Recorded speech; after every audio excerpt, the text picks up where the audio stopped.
Mwalimu mmoja aliwaagiza wanafunzi wake akawaambia, kila mtu aje na nyanya kwenye begi lake kwa kadri ya idadi ya watu anaowachukia.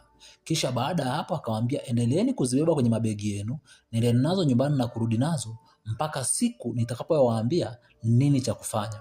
Baada ya siku 2-3, wanafunzi wakaanza kulalamika na kumwambia mwalimu, nyanya zinatulemea na zinaoza na kuharibu vya thamani kwenye mabegi yetu. Ndipo mwalimu akawaambia, haya sasa sikilizeni funzo hili. Kila mnapombeba mtu kwenye mioyo yenu, unaposhikilia na kushindwa kusamehe, ndivyo ambavyo unaharibu vitu vya thamani kwenye moyo wako.